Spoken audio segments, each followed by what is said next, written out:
Sorry for that. Call the meeting open. Thank you for your attendance, and we'll start with Greg with a Karakia. Thank you. Kia ora, Mr. Chairman, Mōrena committee members.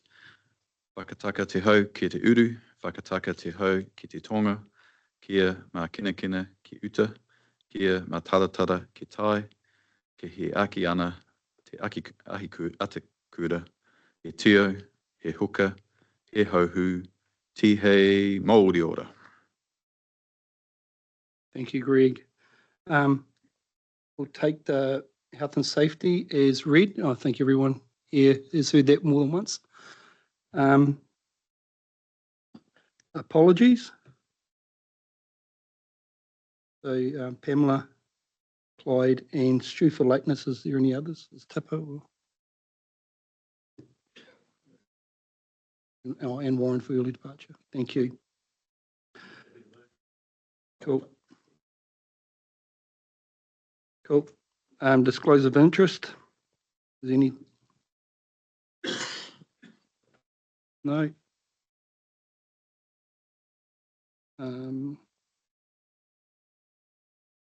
Services minutes and receptions. Wait. Oh, tip is online. Yep. Yeah, confirmation of agenda. Have a mover and a seconder, please. Bruce. No, thank you.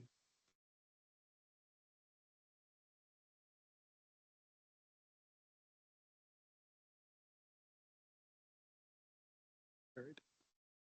All in favour, sorry. Right. Disclose interest. Okay.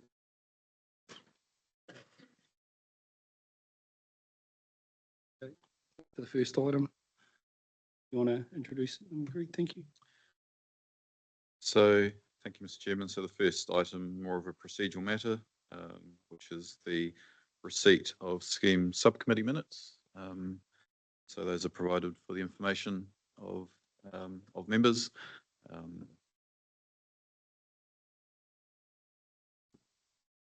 Yeah. Okay. Yeah. They've already. Sorry. Okay.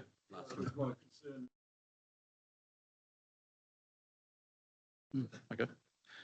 All right. So with that, we'll move to item 6.2, page 18 of your agenda, which is our biosecurity and biodiversity operational update, which will first give a bit of a general overview of the program from Patrick and Natasha, before shifting to a bit of a focus on the Natural Heritage Partnership Program.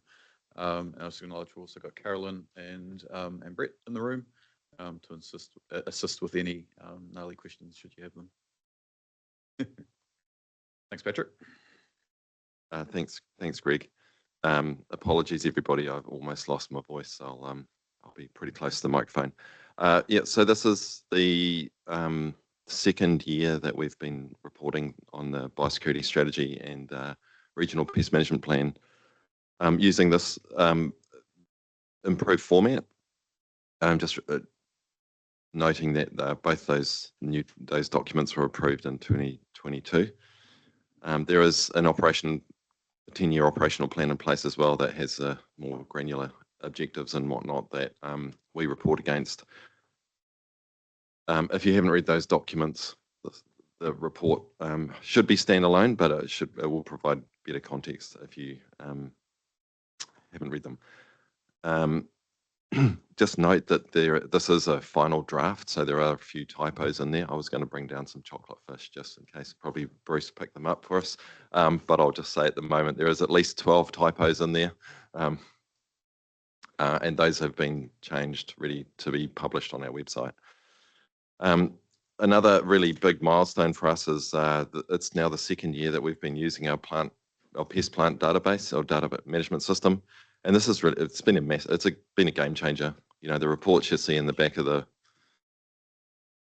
maps you see in the back of the report are generated out of that, and they'll just get better and better as we get more and more information into the system.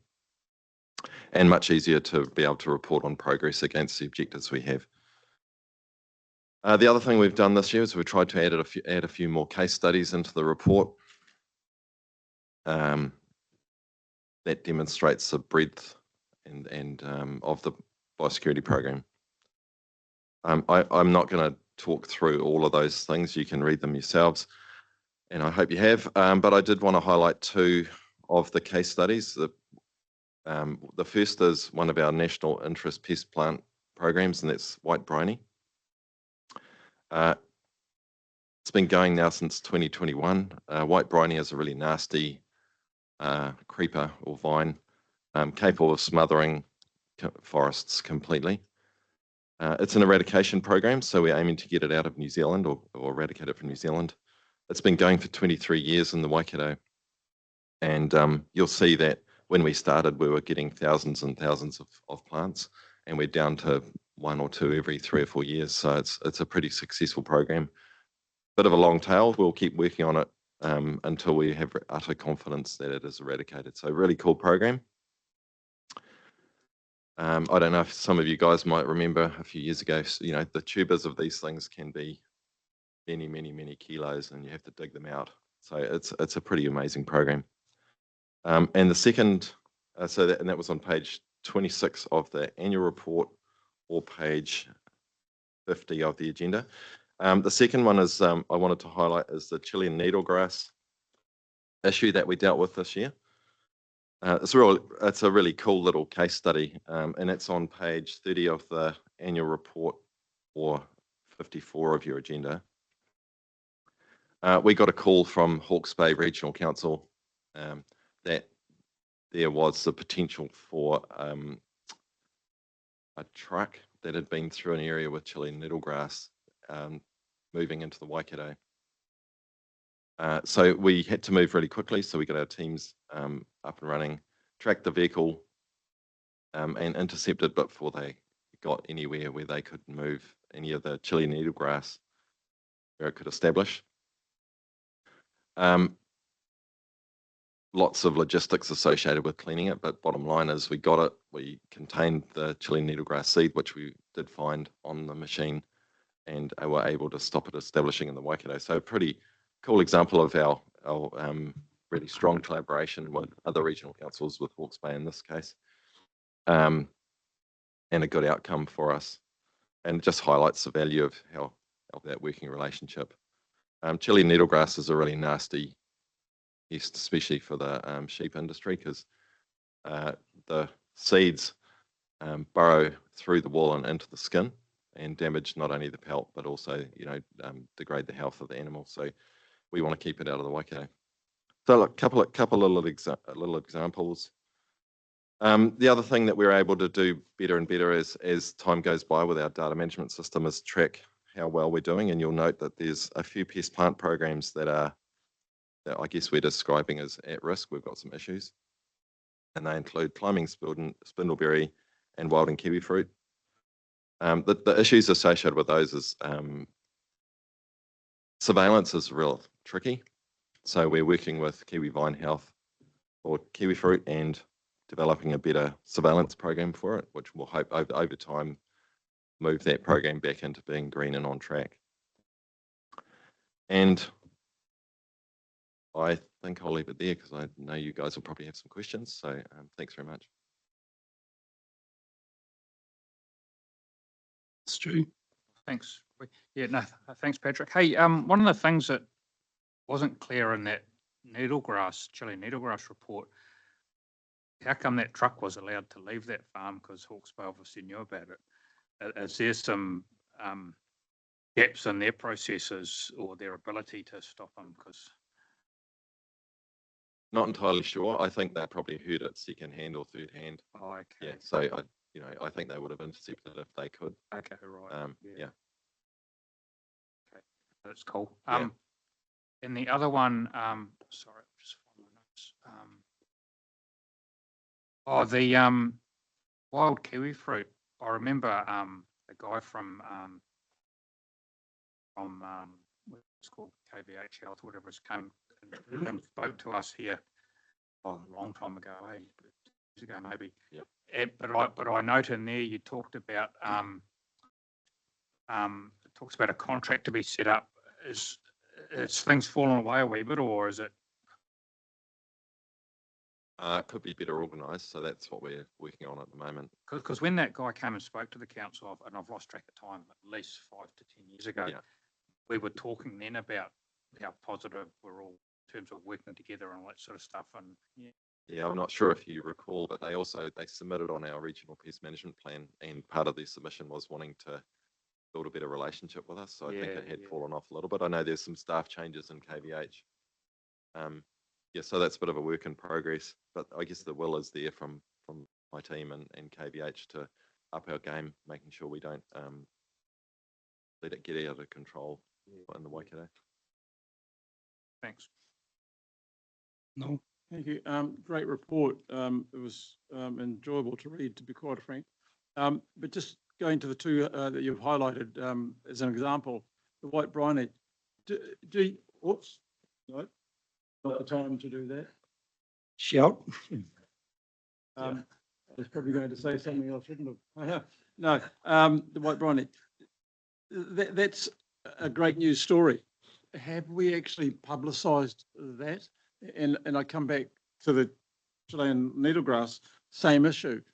That's a great news story. And I read the farming journals. Yeah, they come out weekly, fortnightly, whatever.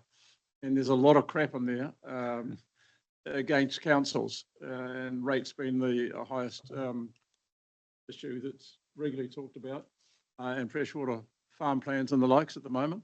But these are great news stories. And as a farmer, I'm checking my roadsides every few months and the likes. Well, needlegrass, hopefully it never gets there.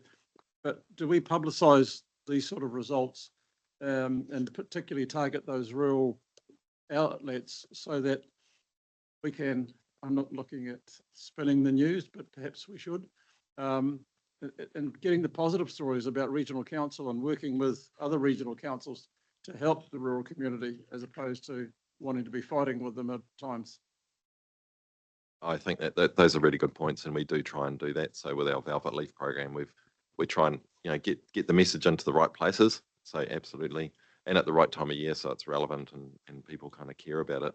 I know with Chilean needlegrass, we are thinking as a sector, how do we work better with industry so that Hawke's Bay aren't moving it all around the whole country. So that is an issue that we're working through at the moment. So how to get those comms out. And certainly for white briny, it is a pretty good. All right, two coffees. All right. There's a free lunch soon. Yeah. Yeah, I mean, and that is one of the reasons why we're trying to push the information out in a digestible form so that we can use this as a platform for talking, using it, pushing it out social media or through our rural networks. Absolutely. Warren. Just through Mr. Chair, we do have Inga online as well. If you'll be listening out for opportunities to pick up on some of the messaging that you talked. Thank you, Warren. Thanks, Robbie. Just a couple of things. In our biosecurity budget, obviously we have those marine pest and incursions and stuff. Is there a percentage set aside at this stage for marine? There was a new position that comes in after Christmas, specifically for marine, so that'll help coordinate that program. And we have a small increase as well through the long-term plan, and we have a surveillance budget. So we do have a package of resource, I guess, for marine. We're also working with the Department of Conservation and have a couple of advocates that are employed that all work the Coromandel Coast over, well, they're already in place now. Yeah. So, yeah. And I noticed and obviously aware that the Clean Hull program sort of stalled. Is there any information on that going forward, where that sort of sits? Because it's something I can give a push to in the Karakia Forum as well. Yeah, good question. Yeah, so we are working nationally as a sector to push that, because we think that it's the foundation of which you can start managing the pathways of spread, or human assisted pathways of spread. So we are looking at options at the moment with central government to get the momentum back up and running. Yeah. And it underpins how we manage caliper and other pests as well. So absolutely.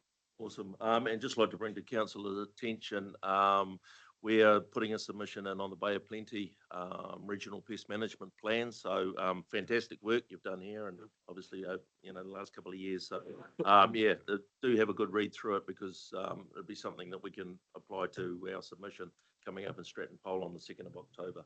Thank you. Thanks, Warren. Ben? Oh, yeah. Follow up. It's a great report. Well done. The question, as Noel says, is how does it get out to people? That's one of the things to talk about.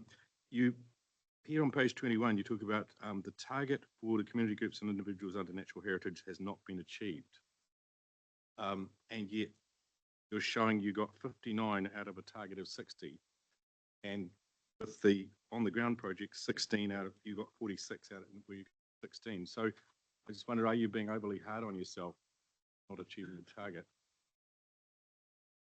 Yeah, I think that's in the next report, but yes, we probably, well, that is, that's the LTP measure, and yeah, we haven't been able to meet it, but yeah, so yeah. I Yes, mean, normally when probably. you read that, you think there's a major, Yeah. Not really. because Yeah, I see no, you're you're up right. 277,000 underspent For the biosecurity a program. year for the annual year, is that right? For this year. Yeah. Yeah, that's right. It's a mix of labour, and we've had quite a few vacancies this year. So, The wilding pine program in Dianga, I see that the MPI funding is now being cut effectively to wilding pine. it's not been cut this year, so we've confirmed that we'll get our $100,000 for 24-25 financial year. Right. It's uncertain if that'll continue, but for this year we have received, well, not 100% because they're still confirming their operational budgets, but we've had it in writing that we are going to get the same allocation as previous years, which is good. Right. Really good. So what's your thinking going forward on things like wilding pine, and would you redistribute money towards Kalupa or golden clams? I think that's a really good question. I think if MPI pulls out of, say, the Coromandel and says we're not funding the Coromandel anymore, yeah, we'll probably have to have a conversation about, can we bite off the wilding pine issue on the Coromandel by ourselves without the Department of Conservation or MPI's funding, and if not, what could we distribute that funding for? Yeah. Right. I mean, you have a prioritization. Like, where does picking up what Warren's saying, where does Kalupa and golden clams fit in your priorities? Well, both programs have received additional funding through the long-term plan. So we've got 2 new positions. For our component of those programs, I think it's pretty important. So the Clean Hull plan, I say that's pretty important. So we've got earmarked funding for that. And for Kabikula, we're still working through what long-term it looks like, but we have some funding that we would absolutely, kind of earmark for that for the council's role in that program. Right. Yeah. And then, if other parties don't come on board and you end up being there by yourselves, you'd have to reassess whether that investment is wise or not. It's just whenever we hear from the experts, it's like it could block the hydro system, the golden clam, both of those issues are deemed quite significant. And something much less significant, but magpies. I see there's an issue with magpies attacking people. We haven't had any. We don't do control. So sometimes we do, but normally it's the council. It's normally a city council work with them.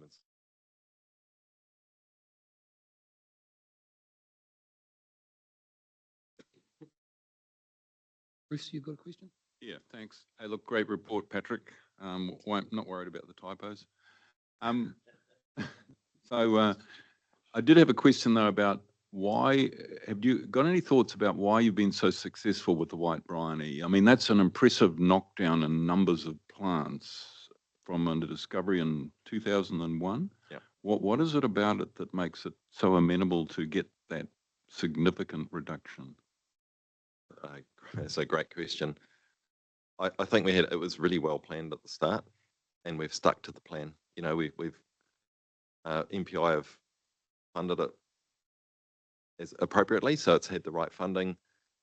We haven't walked away too early, and we've had similar contractors involved. So, consistency in planning, consistency in funding, and we haven't dropped that, even though there's always a tendency once you sort of nearing the I won't say eradication, but you're getting the really, really low numbers to think, oh yeah, cool, and drop the funding. We haven't done that. So yeah, and I think, it's a well-supported program by MPI as well. So like consistency, I think, probably the key. Is it highly localized? I mean, I'm trying to understand why you've been able to get that big knockdown. The plant, I mean, is it concentrated in one area? It's near Aria. Yeah. It was quite a big area, but not thousands of hectares. Yeah, it was pretty concentrated, and we got on top of it pretty quickly. Did you think you got onto it quite early in relation to when it was starting to? Yeah. Came out of gardens, right? Pretty sure. Yeah. Yeah. So you got onto it pretty early. Yep. Yeah. Yep. Okay. Yeah, I think that helps. Yep. Just trying to understand how this is applicable to other That's other right. weeds in the region. Yeah, I think it probably was just at the point that it was going to explode, and it would have been past our ability to manage it. Yeah, thank you, Chair. That's great. Cheers. Tipper, you got a question? Yes, thank you. Just with regards to the question about what will we prioritise in terms of golden clam and that, thank you for asking our question. There been, but in a similar vein, how do we smooth out, rather than just submit to our neighbours' long-term plans, shared programs of action more? What strategy, I guess I'm asking you, works better, submitting to their plans, doing programs of action with the other regions? Again, just trying to understand where we should focus our effort. And I give you one example. With wallabies, are we doing enough on our side of that question with Bay of Plenty, for example? Thank you, Patrick. Cool. So look, that's a really cool question. We're doing a lot of work on that as a sector at the moment. And I think Chile needlegrass is a good example. It's in Marlborough and it's in Hawke's Bay, and for them they're quite big programs. For the rest of them, for the rest of us, they're virtually nothing. But they're holding the line for the whole country, and if they were to give up, Chile needlegrass would get everywhere, and then it's everybody's problem, and couldn't manage it. So we are looking at how can we as a sector, and also through Biosecurity New Zealand, better support, say, Hawke's Bay, so that they don't feel like they're on their own and they're supported. And so we're investigating that. And for wallabies, look, we've tried really hard to build a tenure and agency neutral approach to them, so that we are containing them. And I think we are doing all we can on the Waikato. We're definitely holding up our end of the bargain. It's well resourced out of Biosecurity New Zealand. We've got a single manager over it that oversees all the work, regardless of whether it sits on Māori land or public conservation land or private land or forestry. They oversee everything, and they direct our staff and the contractors' single procurement panel. So it's a good model for working together. Not always easy, but it's working pretty well. Try and take that approach with Wilding Pines as well, especially in Central North Island.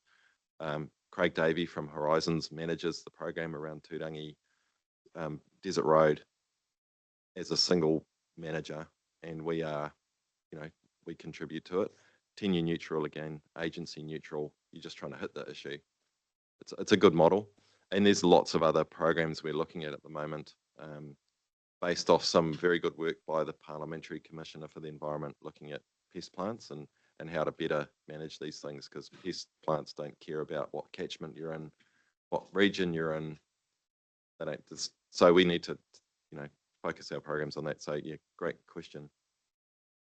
Thanks, Patrick. Ben, you got a Yeah, question? it's a question for you, but also possibly to Bruce, who works in this area. It's a really good report. it's very accessible, and it's accessible to people who are lay people as well. I just wonder if there's some way of us actually getting it out to people more than just having it sit on our website. I wondered, for example, with people who've applied to Natural Heritage Fund before, can we email them a link letting them know this is there? Can it go to ACRE to be distributed? It's like, you got any thoughts, Bruce, on how it could get to the people who are interested in this?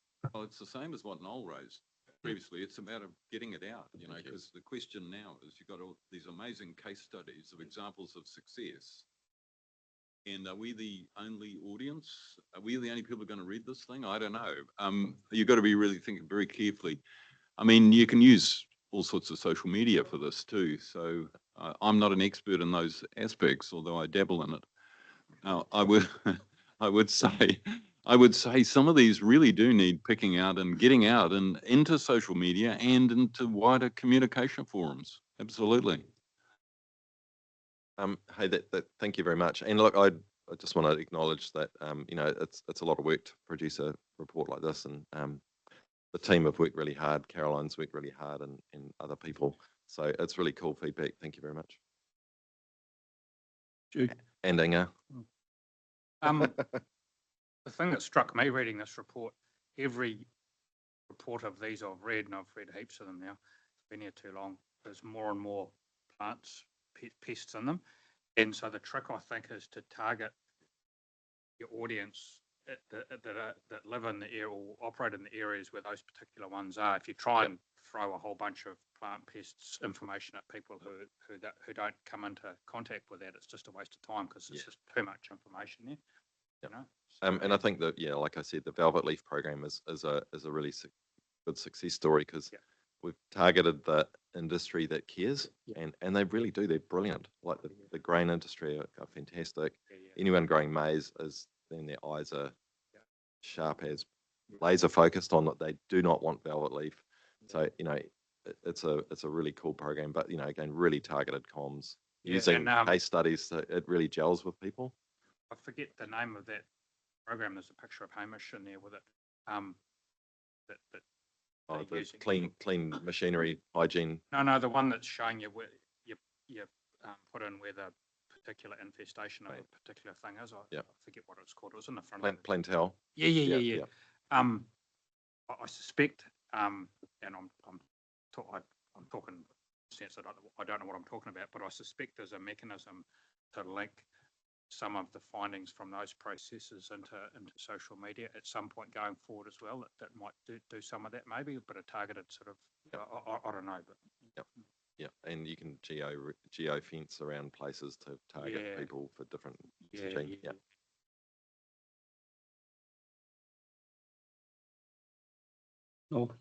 Just on to Tipper's point about wallabies, I'd seen one previously in Rotorua going up to Tarawera, but just recently when I was in North Queensland on the edge of the Daintree Forest, driving along the road, and I couldn't believe it, had to stop the car. There was probably over 1,000 wallabies sitting in the paddock adjacent to the forest, just stripping the grass, and came back a day later and the paddock was stripped, and it was a sight to behold. I could not believe seeing wallabies in the place. So you just, I wanted to get the gun out and shoot them, but can't do that in Australia apparently. So, and I didn't have the gun. So anyway, it's just a life experience. They are bad news.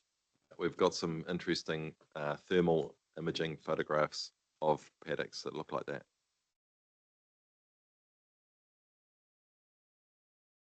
Yeah. Bruce. Yeah, well, actually, just go to Rotorua. Go to one of the lake shores, and it's just like that. So it's already happening on pastures around parts of the Bay of Plenty. Look, I think I just wanted to follow up a little bit further on that communication device. You know, the reason I think we all like this report so much is because it's a great blend of writing and visual material. It's highly visual. It's got fantastic images in it, and it's that nature of the communication which makes it so successful, compared to some of the reports we have to read, I must say.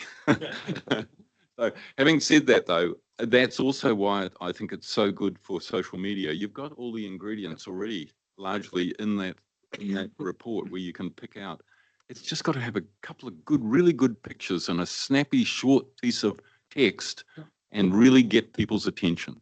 Something that grabs their attention.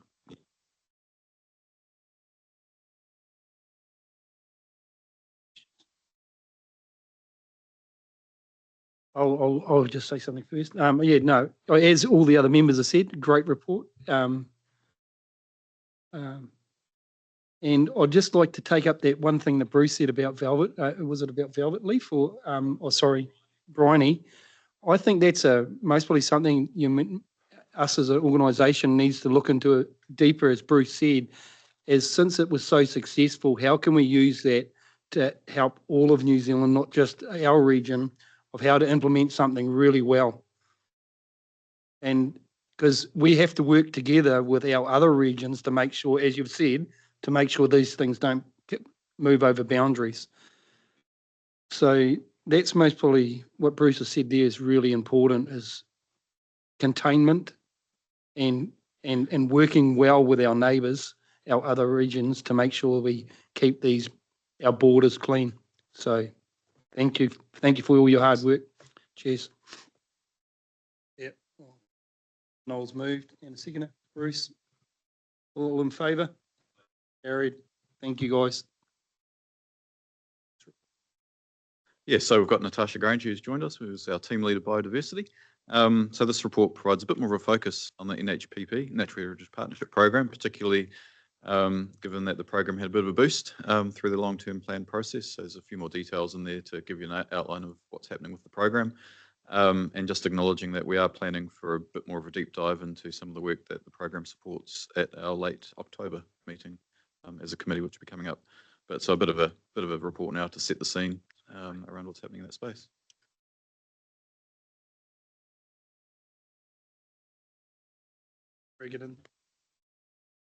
Thank you, Greg.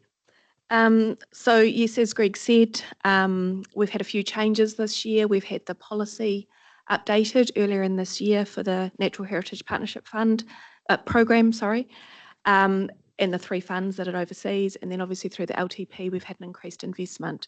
So I'm going to assume that you've read the paper, but just draw your attention to table 1, which is the next big thing, which is the opening of the Natural Heritage Fund for this financial year. We're hoping to have that applications open in early to mid-October. The team's actually tracking about a week ahead of schedule. And then we will have applications received by mid-November. We will be assessing and moderating those applications by mid-December. And in early February, because we've now changed how we do the Natural Heritage Fund allocations and that this is a more contestable process, we will run a workshop for you in early February to talk you through the process that you will need to follow. And then in the February ICMC meeting, you'll make decisions based on recommendations on which applications to fund through the Natural Heritage Fund. Just noting that if we have any large applications, those requesting more than 30% of the available funding will need to go to Council after it's been through Integrated Catchment Management Committee. And that leads us, then we will be negotiating the funding deeds, getting all the paperwork in line to get the funds distributed before the end of the financial year. The other thing I need to draw your attention to is that because of the timing of the LTP, this is running later in the financial year than we would like, which means that once we've made decisions in February, we will then be rolling into another round in early to mid-March, so that we can finish that process for the next financial year ahead of the election. So we've got a busy few months with the Natural Heritage Fund. So I guess I'm just really giving you a heads up that there's going to be a bit of work for you to do after we've done our bit of the process. And then I'm happy to take any questions. Chris, you had a question? Oh, thanks, Mr. Chair. Yep.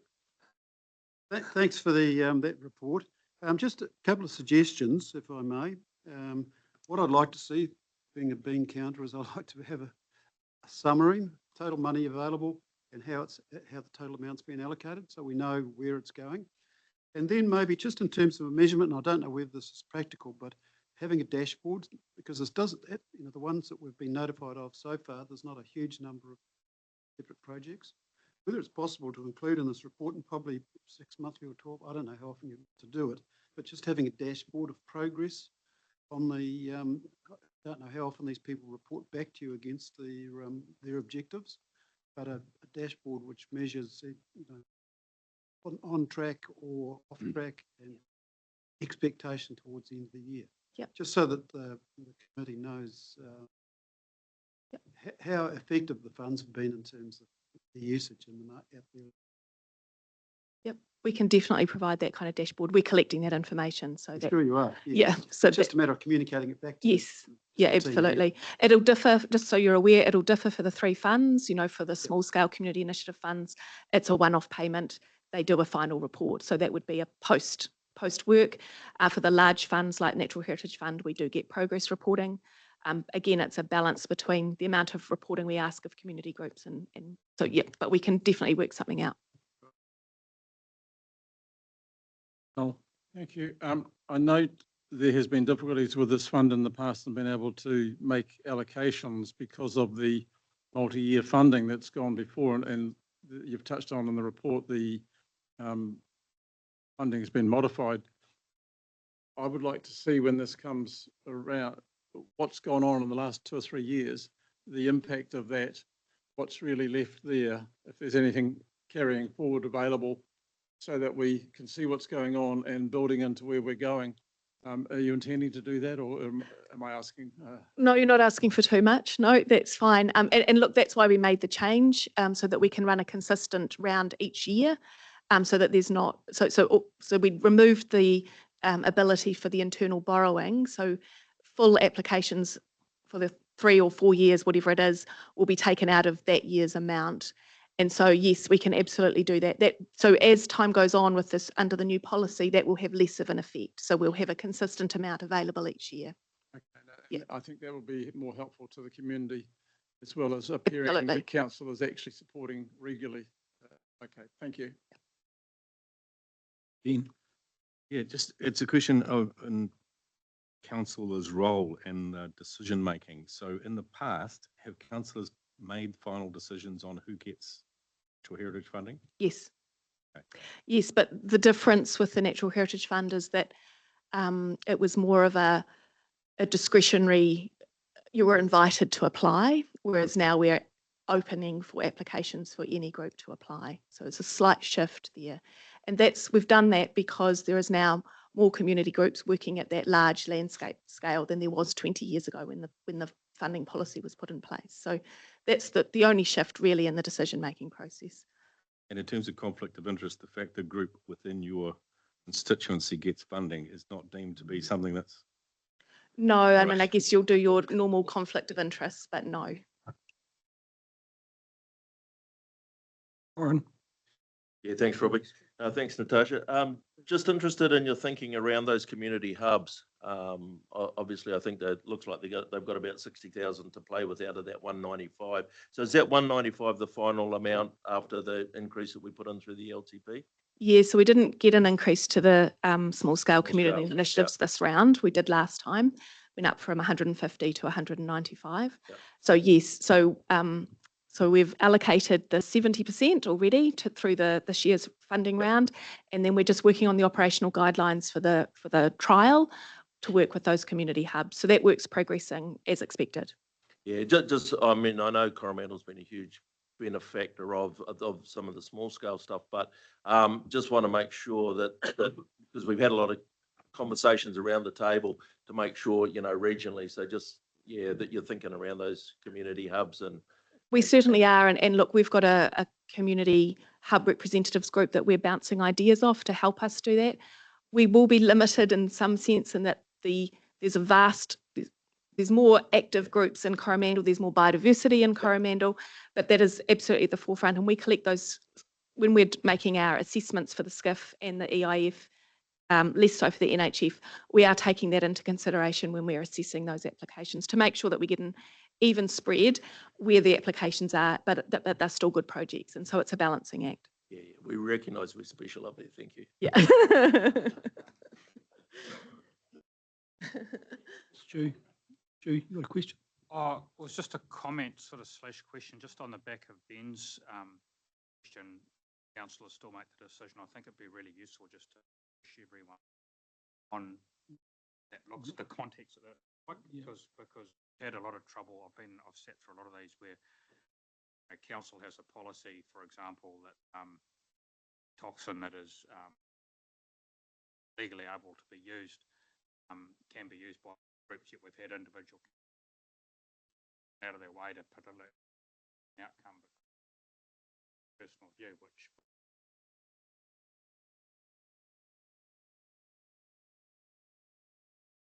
going into these fundamentally, it's off the back of a policy. Our role was to agree on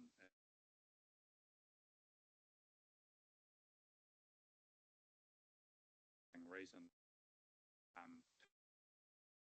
recommend.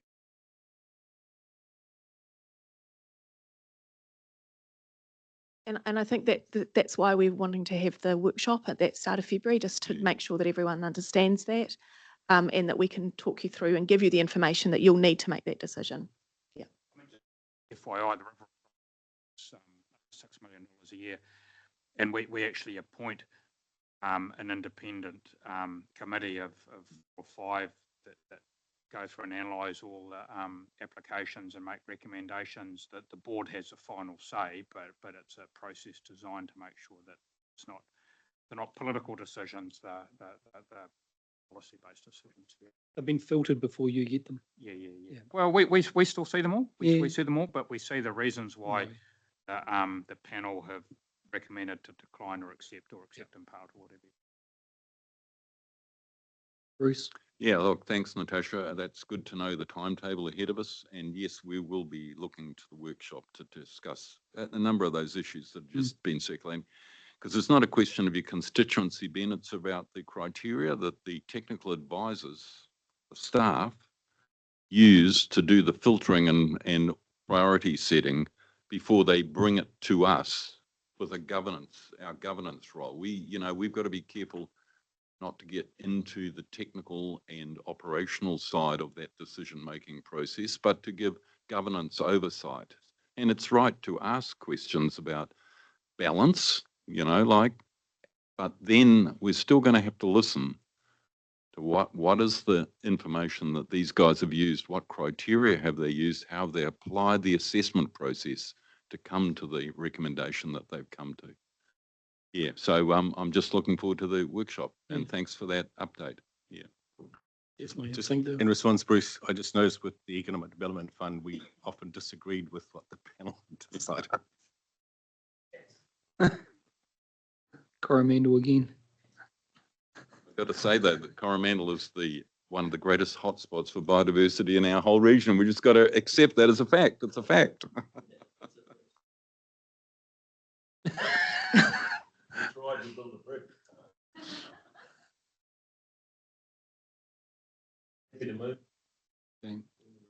Second. Ben, all in favour? Carried. Thank you for your report. Awesome.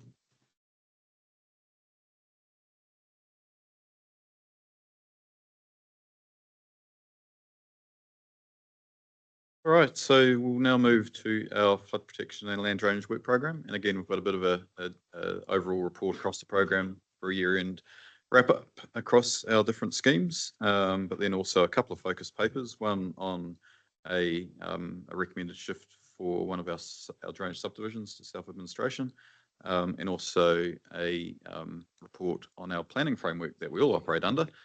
So Bruce McCall from Tracy's team will be joining us for that. In the meantime, so Adam will lead us through some of the initial discussions. Thanks, Adam. Yeah, thanks, Greg. Thanks, Mr. Chairman and members of the committee.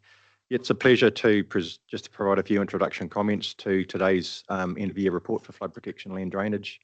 It's fair to say it's been another big year, another significant year completed by the team. Just some notes around some background. As you remember, the year before was a little bit wet. Few storms that we had to deal with Gabrielle and Auckland Anniversary and Hail, just to name a few. So the last year, touching wood, has been a bit leaner, rainfall-wise and event-wise, so it's enabled the teams just to catch up on a bit of work. which has been great. And I think when you read the report, you'll see a substantial program still completed, despite some of the recovery work that's gone on, certainly in the front end of the last financial year. I just want to, I guess, acknowledge that, it is a team effort and we do work across the spectrum, not just across ICM, but also with other directorates as well, and also with our communities. They have been hit hard by events. We've enjoyed, I guess, working with them on the relationship through councillors as well, through the subcommittees, and also just bringing to the table, I guess, our revised priorities. We've also been successful, bearing in mind that Shovel Ready concluded in June this year after a 4-year program, and we acknowledged that a few weeks ago. We also were quite successful in Before the Deluge, which is a program of work partly funded through central government via the Regional Infrastructure Fund. So that's been quite successful too, to help remove or I guess share the cost of our work program. So that's not extra work, that's to fund our existing program to accelerate some of our work. And so I just want to introduce the team that's here with me today. So we will cover the Lower Waikato. I'll hand over to Sarah Leland in a minute. But I just want to, while I mention Sarah's name, I have some sad news, I guess, that Sarah has handed in her resignation, and Sarah will be leaving the organisation on the 4th of October. She's, without stealing her thunder, she's heading down to Taupo as the Three Waters manager, starting shortly after that. So well done to Sarah, and we congratulate her on her big appointment down there. But words can't really express enough the colossal effort that Sarah has put into the Lower Waikato Work Program and even across the organisation. I think 7 years she has put her blood, sweat and tears into the role, into the program. She has delivered some really high quality work, cross-cutting across many areas of the business. And so I know, Mr. Chairman, you might want to acknowledge Sarah at the end of the report as well, and we'll leave it open for that. But I just, from a staff perspective, and we'll obviously share our own tributes in due time before Sarah leaves, but just wanting to make reference to Sarah's huge contribution, and we will obviously sadly miss her, but we wish her well in her new appointment. I've also got Karen Botting online. She's the acting Hauraki Zone Manager. You might remember that Jodie Kosian resigned a few months ago. So we thank Karen for stepping in and help filling that important role for the Hauraki Zone. Coromandel, Emily and Chloe are here too. So the Coromandel is referenced in the report too. So if there's any questions regarding Coromandel, they're here to help with that. And of course, land drainage. Ruben continues to make some huge advancements in the land drainage program, and we'll hear from him shortly in respect to some of the operational and strategic elements to that. And then we'll wrap up with Dave. He's got a couple of slides on the SIDIF, the Sustainable Decision Infrastructure Strategy update as well. So, but yeah, we've got a few slides, Mr. Chairman. We'll just run through, and I'll hand over to Sarah. Thank you, Sarah. And it's your last meeting, so enjoy.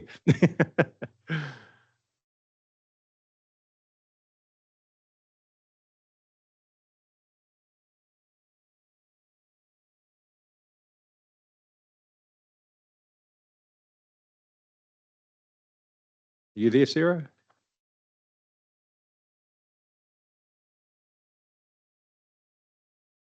Just message here. Taking the mic privileges away already.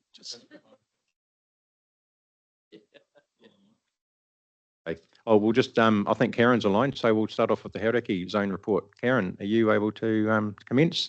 Thank you. Yeah, good morning, Adam. Yep, thank you very much. Morena, Mr. Chairman and councillors. If we can move to, thank you very much. The first slide being the Waihopiaka Capital Works. I've got 2 slides here of individual major Karakia capital projects this year. This particular update is on the Foreshore Stop Bank project. This project confirms that we've completed 10 or almost 10 kilometres of the stop bank upgrade in the last 2 summers, even though, as Adam's alluded to, we've been fighting persistent rain during that period of time. Hence, we are approximately a year behind, which means that we have 5.7 kilometres to complete the Western Stop Bank project this summer. All fingers and toes crossed that we get a decent summer. And as a reminder, and referred to the fact that we have money from the Ministry for Business for before the deluge, the shovel-ready projects are closing out, and this is one of those. So this project received 1.92 million from the Ministry for Business. Next slide, please. Our second slide is on our asset rationalisation project, where we have rationalised 3 floodgates into one new location, and that's the new floodgate image on the bottom right of the screen. I commonly call this project where our flood protection needs have actually met our environmental benefits, and I'm pleased to announce that all of the construction on the site is now complete, and we are in the project's defects liability period. All assets are working well at the site. There are multiples of them, and the project is slowly moving through its formal closure processes. The realised benefits we've built into this project are flood protection engineered, but also environmental. The ability for us to reduce our maintenance costs by having one outlet to manage versus the 3. We've designed for climate resilience with future proofing for where and when we may need to move to a pump station at this installation. Incorporated a floodgate flushing mechanism so that that outlet has less maintenance required and have some natural gravity moving the sediment out of the way of the floodgates to open. We've worked in collaboration with Karakia District Council to upgrade the drainage network from the 3 original gates to this new one, and confirmed with them the capacity, therefore the performance of this gate. The environmental improvements include the creation of an inlet pond area, which is approximately 14,000 cubic metres in size. Now, the central top image there shows half of that inlet, which is a U in shape. The reason to do this was to support the impacts that we've recognised in previous years on drought around tuna, and the fact that they will have this area to come to. The design of a tidal control structure, which is in the bottom left image, and the islands within the bird habitat area has been supported hugely by our biodiversity specialists, and in particular at the Pakukura Trust. Also supported in the funding for this project is the Lotteries Commission. We made an application to them almost 2 years ago now and received 250,000, which has supported our bird hide, which is the top right-hand picture, and the signage that goes with that, and a number of other supported, island building, etc. works that were undertaken. All of this project has required about 1.3 kilometres of stop banks to be either upgraded or moved.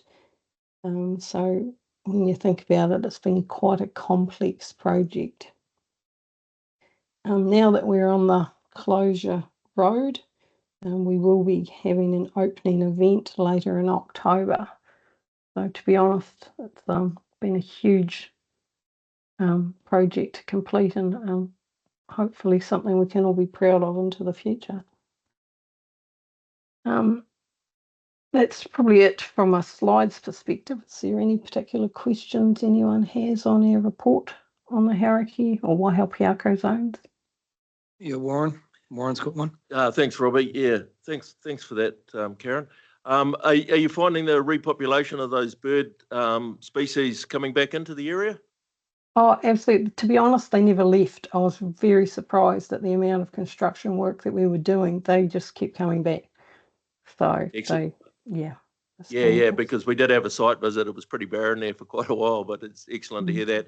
And I guess picking up on some earlier points that were made, another really good news story. So it'd be awesome to get out a fair bit of media around this, celebrate the opening and all that sort of thing to see that coming through. Cheers. Thank you.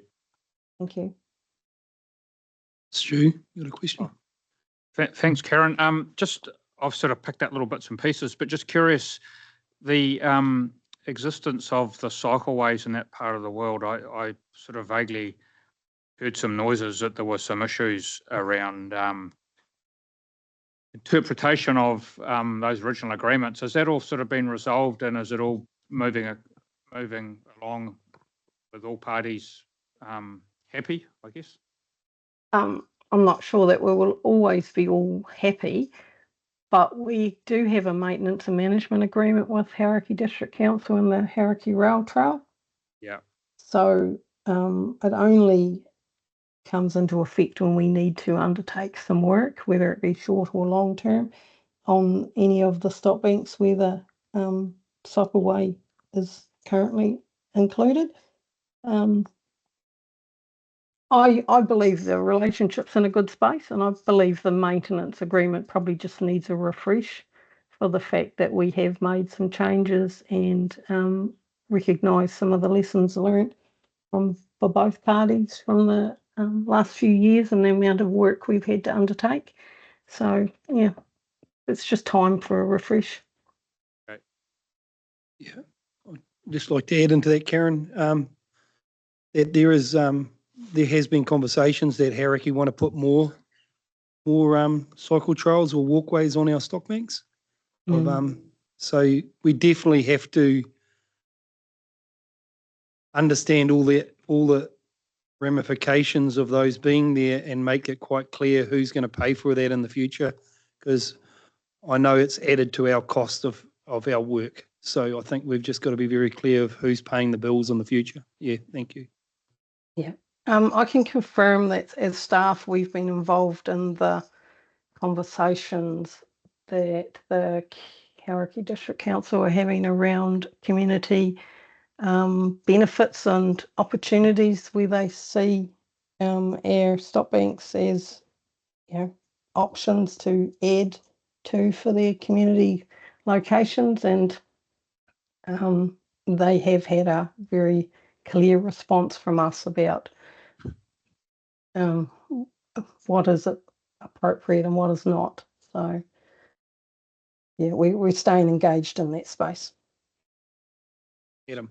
Yeah, thanks, go Mr. ahead, Chairman. Brett. I just wanted to endorse Karen's comments around that we are working quite closely with Karakia District Council and also our people in our strategy policy directorate as well, just around that, making sure our interests in the scheme are being put forward. And it was noted during the Cyclone Gabrielle report as well around the use of stop banks and cycleways and other activities around that permanent versus, temporary activities as well. So trying to get that mix right.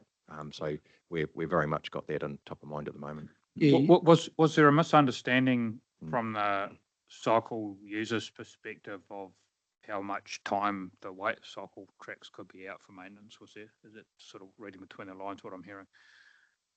Yeah, Karen might have a bit more of an idea on the timetabling. I think it probably came forward a little bit more closer than what they thought. But it was always, the management agreement was always quite black and white around it. It's first and foremost the stop banks, and everything else comes second. Yeah. Yeah, that was why I was confused as to why there was an issue, because my recollection was it was very clear. Yeah. There may be some of the discussion in the, out there at the moment around any challenges we had was more to do with the location of the stop bank where it was placed on a road reserve. That Karakia District Council then implemented the requests for us to undertake a traffic management plan for works that were being undertaken. Yeah, so that was more the challenge than the cycleway. yeah, Understand. and a bit of if I understand it correctly, it was also the difficulty of diverting the cycle trail while work's been. So then cyclists were actually on state highways riding instead of on the So there was a lot of complications, and it all had to be worked through. So I take my hat off to staff to have to sit in those discussions because they must have gone around in circles a few times. Chris, you got a question? Yeah, thanks, Mr. Chair. I was lucky enough to be one of those that did a site visit too earlier on this year, and it's a pretty impressive piece of work. I think it was Grant as the consultant site manager, and you would know, Karen, who it is, who showed us around. And in talking to him, Grant suggested to me that the bird sanctuary has got an international ecological value of $100 million. And I asked for a copy of that value because I thought if that was the case, then it's something that the council could be justifiably very proud about. And we could then use that as some marketing collateral to show the good work that we're actually doing in the region. Unfortunately, I'm still to receive that particular valuation or evidence to support that statement. So if you're able to do anything to facilitate that, I'm sure I've got somebody sitting on my left here who would be immensely interested in reading it. So Yeah, I'll follow that up. Karen, if you could help on that, I'd be most appreciative. Thank you. Yeah, I'll follow that up. Thank you. Thanks. So, Karen, if we went back to the stock banks, that's of the foreshore, that's the upgrade to take it that the foot of the bank's wider to then go to the 5 metres in the future. That's the upgrade that's taken place, so all councillors can understand what that is. It's just not a picture. Is that correct? That is correct. Yeah, thank you, Mr. Chairman, for reminding me. Yes, if we could zip back to the previous slide, please. Part of the design conversations we had and the recognition of with climate resilience was that to make our stock banks higher in the future, we actually needed a wider foundation. So this stock bank has got a wider footprint, so to speak, acknowledging that it could then be easily upgraded to RL4, which is another 500 mils higher in the future. That's been acknowledged as probably the next lift that the stock bank on the foreshore would need. So yes, all that preliminary work's done inside this project will make it easier for the future. Thanks for clarifying that, Karen. It's important. That's why that infrastructure was rebuilt. Thank you.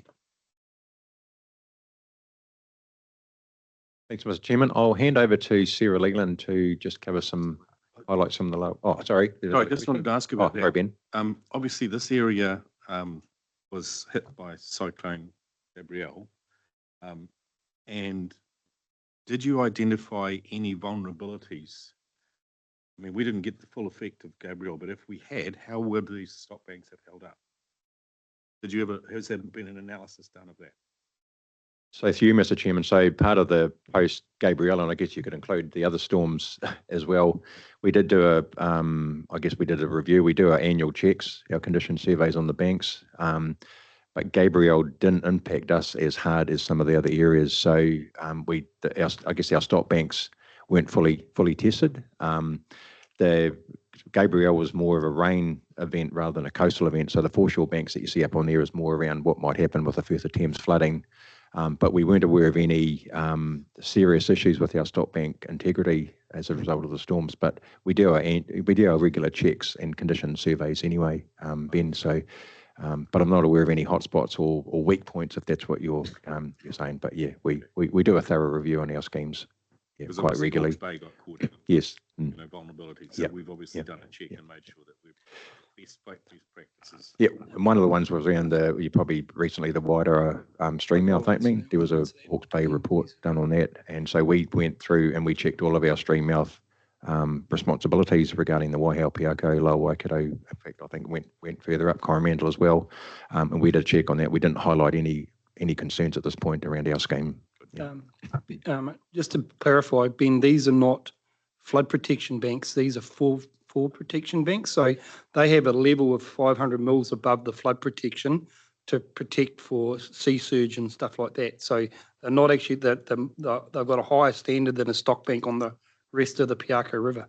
So these are foreshore storm tidal banks, I think is what we call them. Yep. So yeah, So when a flood will not affect them. It's actually the sea is it's protecting the sea from the bank, not the flood. If that It's a- makes sense. Yeah, but sometimes when you get a storm surge that comes. Yeah, through. So- yeah, that's right. It's a storm surge. Yeah, that's right. If I may, Mr. Chair, so on the topic of Gabrielle and the various reviews that are floating around, we've got a much more detailed paper coming back to our November committee. And one of the areas that's been particularly raised is how do we make sure we understand and potentially plan for those super design events? That's effectively what Hawke's Bay had, was an event greater than what was designed for. And so how do we help our community to understand what they might look like? How do we help our community to prepare for that as well? And how do we also build in potentially some safety valves into our schemes over and above what's already in there? Chris? Yeah, thanks, Mr. Chair. Just another question, Karen, which putting it on the table because I've heard comments back that some of the material that's been used in these stop banks may be quite damp, and the consequence of having the cycle trail put on top of them, if that is the case, is likely to see increased and accelerated compression of the actual stop banks, which may lead to higher maintenance costs sooner rather than later. Have you got any comments to make on that statement? What I can confirm is that the methodology for our stop bank upgrade, this foreshore bank, included the fact that we used material desilted from our sediment traps between the stop bank and the sea. But that was all excavated in year one. That material is left to dry and is actually turned a few times during the next year. And then year 2 and year 3, which we've just experienced, has been the upgrade process. Yes, material got wet during those particular heavy rain events, but hence why we've taken another year to complete this project, because we would stop work and expect our contractor not to start again until we had, good material and dry days to achieve that. So all of that was being managed and monitored during the upgrade. Yes, there's always going to be wet material around during events, but it's how you manage it.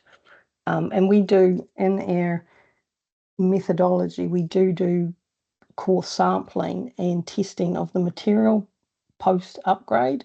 So we have measures that we need to meet with contractor, 1, to be paid, 2, for us to understand the stability and strength of the stop bank, and we have not got any failures in that space. Okay, so in terms of the additional traffic, the rail trail which rides on top of it, you have no concerns about the compaction? No, That's likely to no. cause? I could have shown you a photo, and sorry I didn't add it this time, I will next time, of how that rail trail is actually placed onto the bank. I've So seen it's- it. I've been there yeah. and seen what So they've it's done. not going, the material that's used is not going to be able to get into the earth. There's matting that goes down first. So no, there's no worry about the weight, and any, numbers of cyclists will not make a change to the structural integrity of this bank. Thank you. Thank you. No, but I'll just clarify what Chris was saying. There is, and Anna will know this, is in the past when the cycle trail was put on originally, there has been conversations when the bank is cracked open and cyclists and metal has fallen down those cracks, which in the future could cause issues with a failure of the stock bank. So that has been brought up, and that's sort of where Chris is questioning that. But that's sort of staff just, we bring that discussion up all the time. So just to clarify, Noel, you've got a question? Well, 2 issues. Just going back to what Greg raised before, you recall a conversation we had some months ago when the first reports started coming out of Hawke's Bay. I know the last reports come out in the last month or so.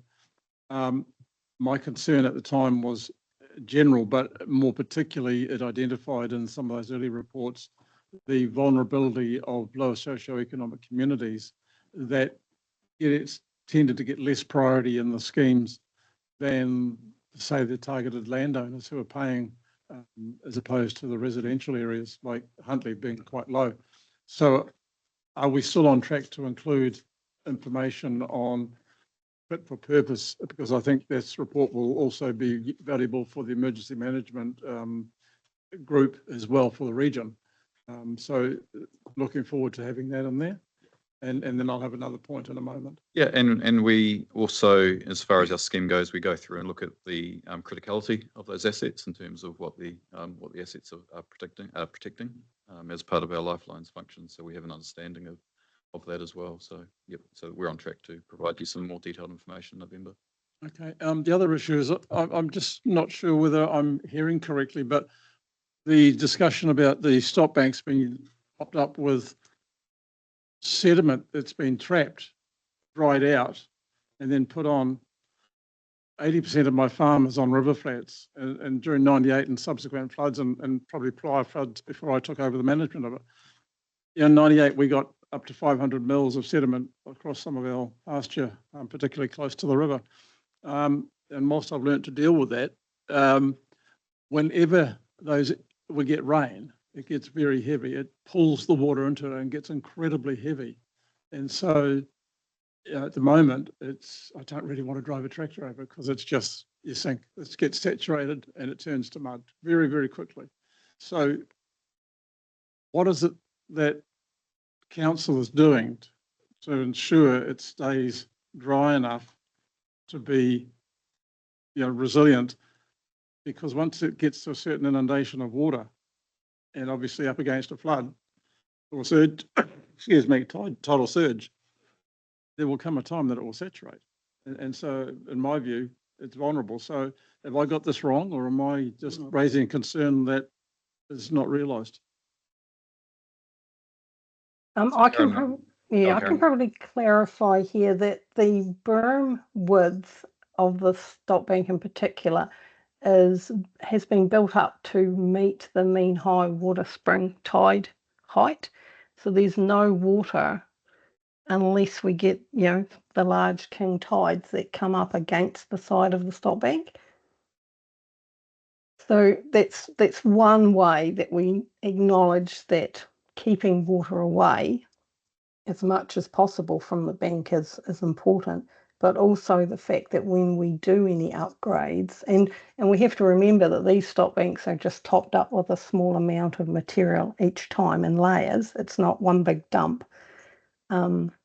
is that the material is tested for it being the appropriate type of material, and also its chord so that we understand its strength and convected strength as the work is being done.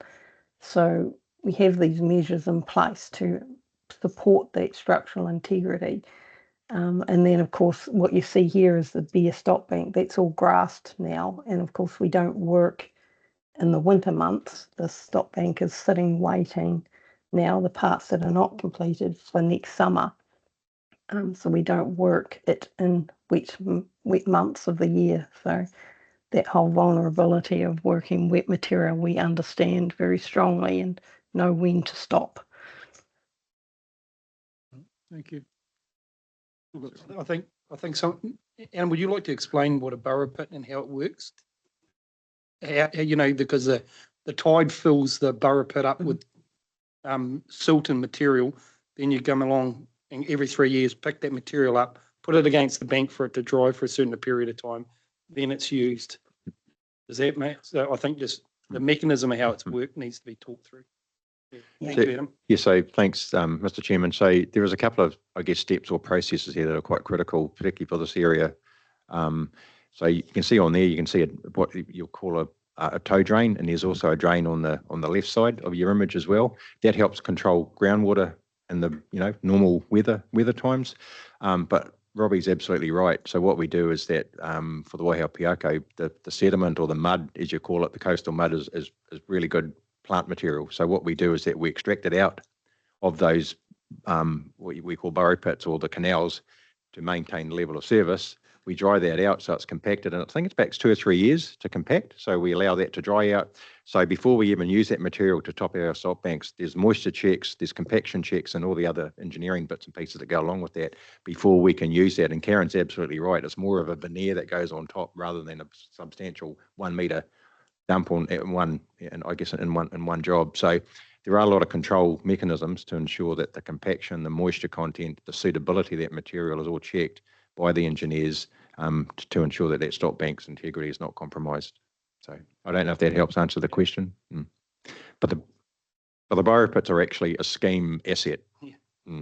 So they are protected and they're well used, and also minimises our cartage fee. Because it's local. It's also trying to minimise the phosphate and potassium in our river.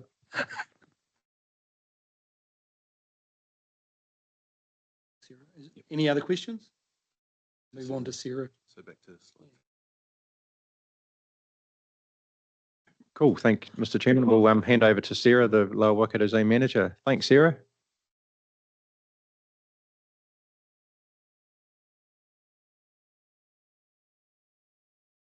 You're on mute, Sarah. Yeah. Are you there, Sarah? You're on mute.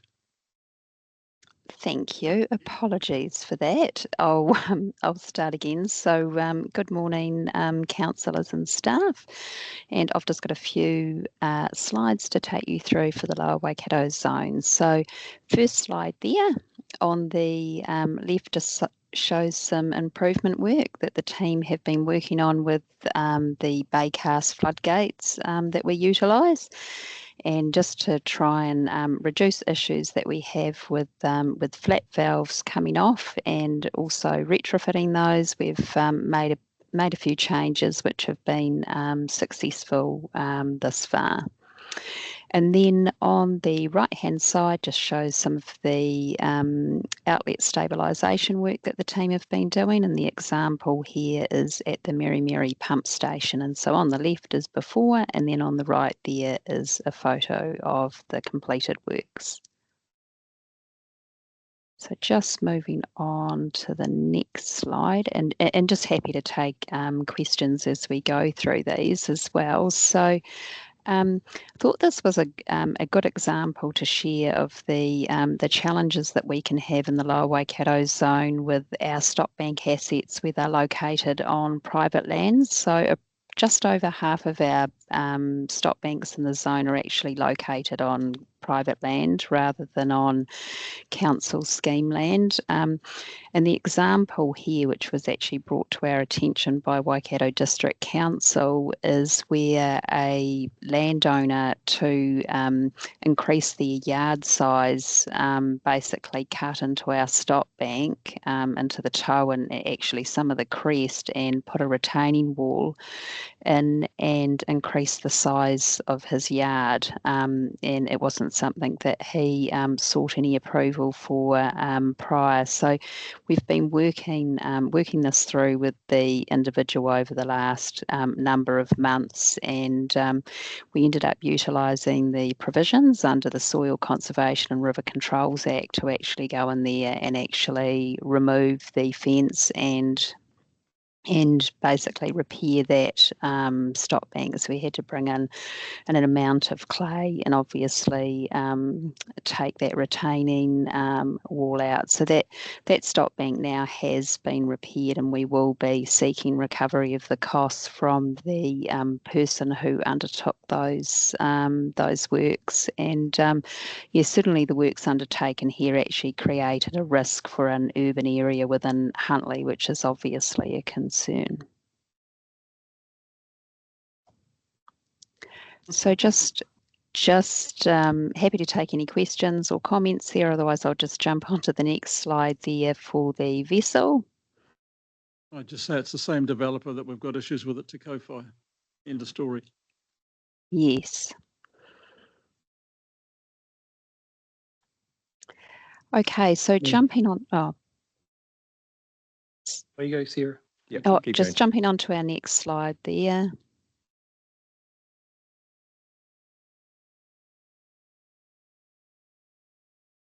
So our vessel Te Iroa is progressing well overall. In terms of the overall project, the mooring and dry docking was completed in April of this year.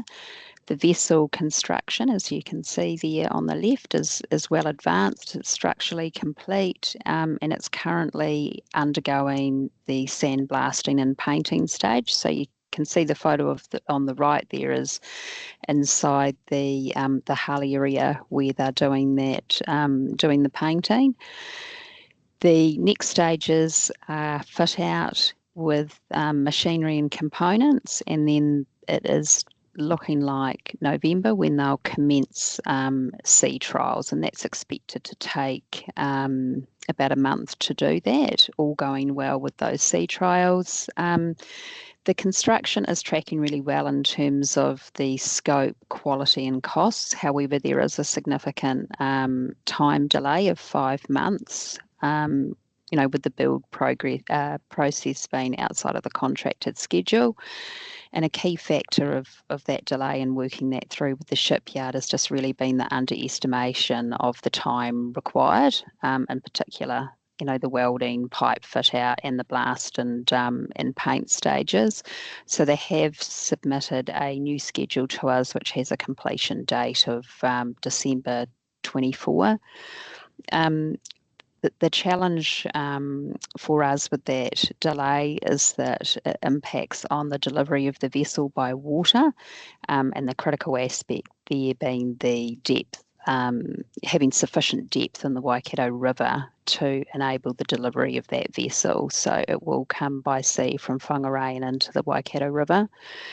So we are working on a plan and options for the delivery, taking into account the challenges presented there with reduced river depths in December. And so there's a few options that are available to us for that.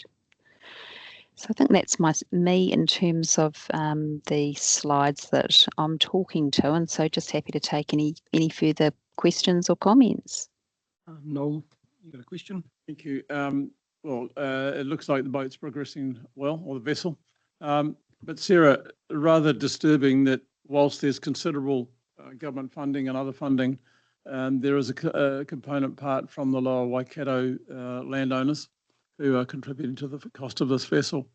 So I've become aware of the delivery issues, the wrong time of the year for the river, unless we've got a lot more rain.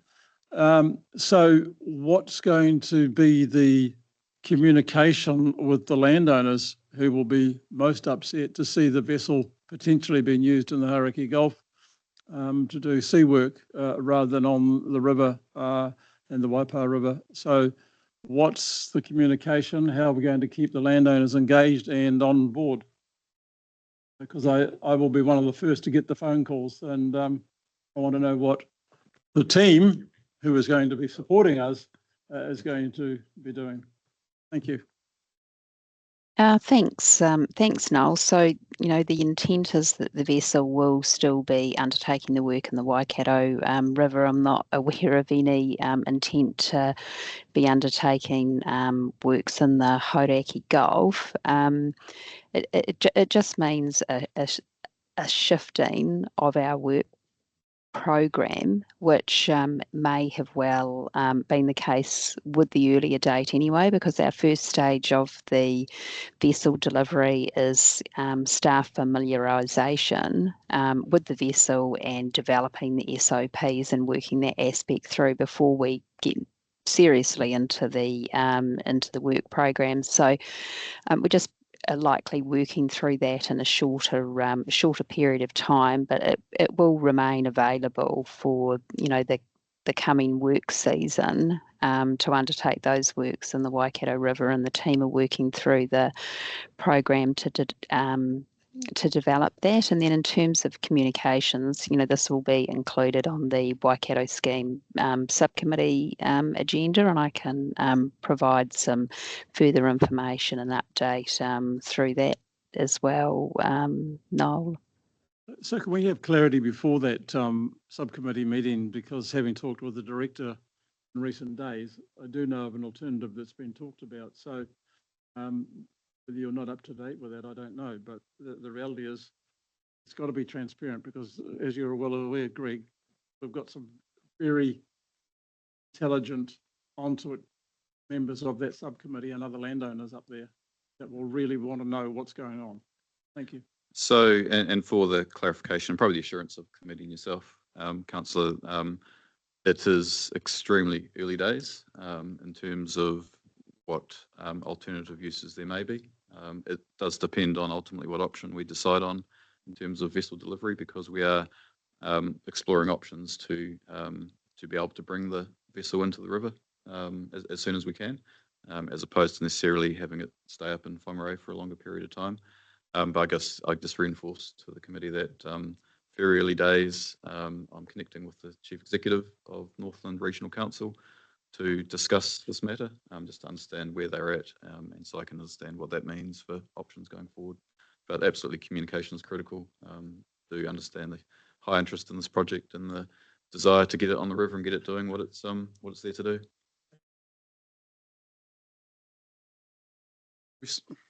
Yeah, I'm just harking back to the stop bank. Do we have the appropriate tools in place? Like, are we relying on the Soil Conservation Act? Do we have any bylaw? What happens in a scenario like this? How do we have the appropriate tools to prevent this sort of thing happening? And what did that repair actually cost? Do we know? So I'll make an initial comment, and then Sarah will have some insight into the costs. So it is a good point to mention, because at the moment, certainly when we compare ourselves to other regional councils that have similar assets in similar situations, there's different ways to manage it. Some of those do have bylaws in place to help manage those situations, Bay of Plenty being one of them. It is a piece of work that has been identified for the Directorate, but it was a piece that was set aside just while we complete the ICM review. But it's certainly one that's been raised in terms of how we may be able to manage this situation better, because as Sarah said, we've got about half the assets on private land, and in a lot of cases it's reliant on goodwill for us exercising the powers that we're provided through the Soil Conservation River Control Act. It's not an issue that's limited to Lower Waikato either. So Hauraki, our two Hauraki schemes are in the same situation. So it's a good point to raise, and it's a discussion that we do need to progress as an organisation about how we best manage that risk. Yeah, so the question of the cost, what it costs to fix it. Yes, so the cost for the repair in terms of the construction component was $10,000.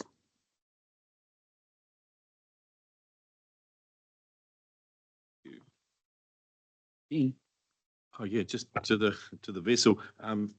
It looks like we've drawn up the contract very well if the budget is not increased, so that whatever the delay and cost has been met by the shipbuilder, not by us. Congratulations on running a good contract then, because yeah. Yeah, so there are just in response to that, there was a solid effort with the contract which is in place, and it does provide for liquidated damages. No, just going back to the issue of the bylaw, I know as chair of the Central Waikato Drainage Subcommittee, 20 odd years ago, we put forward a resolution to have bylaws. Now, politically, that was not taken up when it came to the long-term plan. But with the experience of other regional councils, it's becoming more and more of an issue that we get bylaws in place, not just for the likes of stop banks, but setbacks for drain cleanings. And, there's a whole number of issues that if they were in place, people would also be able to find them and know more clearly what the expectations or what they're able to do or not do. So I see this as a piece of work that needs to be done as soon as, rather than we get around to it. Thank you. Anything to Yeah. you can add to that, Em? If there's someone, or maybe Chris can go first. Yeah. Really, just a question for Sarah. Regarding liquidated damages, Sarah, do we hold a bond or a bank guarantee to cover those? Say we, the regional council? Just through you, Mr. Chair, I'm happy to have an offline conversation, but we are getting into the commercial elements of our arrangement. So, but I'm certainly happy to provide some assurance and other means. Yeah, what I can tell you is just to reinforce Sarah's observation that we put a huge amount of effort into the commercial agreement that we do have in place. And I'm extremely confident in what that provides for us in terms of the situation that we find ourselves in. Sarah, I've got a question. Since the vessel is going to be 5 months late and we're unlikely to be able to get it up the Waikato River because of that, are we looking at taking staff up to familiarise themselves with the vessel and do training in Whangarei instead of waiting to get to here, to the Waikato? Or, because it would be, if it's there sitting on the wharf tied up, it would most probably be a safe place to be learning the ability of it in a harbour instead of in a river entrance. You know, I think that's maybe something we should look at as well. Yeah. Really, really good question, Robbie, and it's certainly something that we have discussed as a team in terms of, you know, at a high level in terms of that option. And it's just part of this overall piece of work that we're doing at the moment in terms of looking at delivery options. There is also the, you know, the option within the river system, you know, through to Mercer, it is significantly deeper, and so that section is unlikely to be a challenge. It's beyond that and getting through to the mooring area where we've got lower river levels. So, you know, one of the options we are exploring as well is the ability to be able to moor in that lower section of the river and potentially undertake works in that section as well. But all of this is currently being worked through. Thank you. Will there be moorings at Windstones or anywhere? I'd imagine there's heaps of them around. Yeah, I Any think. other questions? Yeah. Sorry, Sarah. Yeah, the mooring at Windstones isn't sufficient, but there are other, you know, there is another mooring in the option in the river, you know, as an option, and yes, so we're exploring all of those possibilities, and having a mooring in that section as well could provide greater flexibility across the and enable more works to be undertaken, so a longer season of work if we had a mooring location within that as well. So as we've been surveying the river in preparation for the vessel, it's, you know, we've got a much sort of greater understanding of that now, and yeah, so certainly, yeah, looking across all of those options, Robbie. Thank you. Any other questions? Before we do that, We just have the land drainage report, Robbie, or? Is Sarah staying on for that? Oh, yeah. Okay. Yep, I can stay on, Robbie. Yep, thank you. Oh, yeah. Going to go into the land drainage. And over to Reuben just to provide some highlights from a land drainage perspective. Thanks, Mr. Chairman.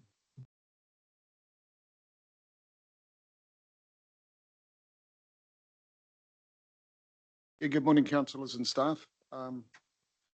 Some very exciting papers before this. And I guess I'd always like to start with land drainage, just showing from my perspective how important it is to our region, locally, regionally and nationally. And the fact that we need the land drainage to be operating effectively so our farmers can farm and provide those economic benefits for the, you know, for the country, for the region and the country really. And just in saying that, just to highlight again the size of the program, you know, it protects or provides a benefit to about 180,000 hectares. And that means that we've got approximately, you know, 1,500 individual drains, totaling a length of about 2,000 kilometres across 84 different districts. So it reaches far and wide into our rural communities and provides that drainage level of services to get water off pasture within 3 days to promote that pasture. So that's the backdrop of why we do. That's why I know I'm here and what I do. And, you know, and that keeps me excited about working at the region, is looking after the drainage network, and it keeps the guys out in the operations that do the work are quite excited about it. Got a team there that wants to support that and knows why it's important. So in terms of that, looking at the work programs, I don't have any slides up there for this presentation. We will have them, more slides at the subcommittee meetings. but essentially to say that the program across the different regions, Central Waikato, Franklin, Akak and Thames Valley, have all been delivered well against a backdrop of a very wet year the year before. So there was a lot of work that needed to be caught up with to a certain extent. And that was the case across the Thames Valley as well through there. So the programs have been delivered well. I mean, ACAC was slightly over budget through that time, but they were sitting at about 117% of the budget, but their program was well delivered and they're on track this year for delivery as well. But they've had to, I guess, to a certain extent, go out and have a good contact with the landowners and the farmers and our stakeholders in the regions and look at what needs to be done, what needs to be caught up, and then they sit there and they look at the budget and they triage the work to do what critical. But they make those decisions with the landowners as well, so that we can see what's happening out in the community. So ACAC was delivered well in terms of, and I guess the other thing up in the ACAC community is we do have alligator weed for some of the drains. So there is a strong relationship there between the farmers and our digger operator, that excavator operator, Gary, that goes around and does the figure eight there and cleans that system twice a year, and a close relationship with Biosecurity to manage that. So that is working well still. We also put the McCarthy's Bridge came into effect up there on one of the streams there, which is an asset that we have that our digger crosses across. Okay. Part of the innovation up around that bridge was that I guess the guys in the team there worked out that the landowner wanted to get hold of the bridge itself, the bridge that we'd pulled out. So we made sure that in him taking it, the responsibility for any health and safety uses of that bridge going forward were his. And that he also, as part of that deal, did fencing, roadside fencing and internal fencing. So effectively that saved the council about 15, which helped in that project. So the guys on the ground are looking for those sort of opportunities in a smart way all the time. So it's a great team on the ground. Franklin Waikato, we spent about 76% of the budget this year. And they still delivered against that, but some of wet weather and spraying held them up a bit. The other thing that we tend to fight or have challenge we have is that around cropping times, being able to get in and do our drainage works and that around the cropping calendar. We talked about bylaws about, having the ability to get people to understand that legally they need to keep away from the drains. That would be a benefit to land drainage as well. For sure. So, support any work done in that area. And the issue is that they get in and they get crop and then they come off, the crop comes off and they get into grass. So, the landowners don't want you on the new grass either. So there's a challenge there, and sometimes that means that some work has to be parked, and that relates a little bit in the budget as well. But the guys understand those challenges and, try and work closely with the landowners. Yeah, so Franklin Waikato was well delivered across that area. So there was a few good bits of work, but lots of good works done with the guys, and they're working closely. And I hear conversations with landowners on a daily basis. I know our guys are talking with landowners at night as well.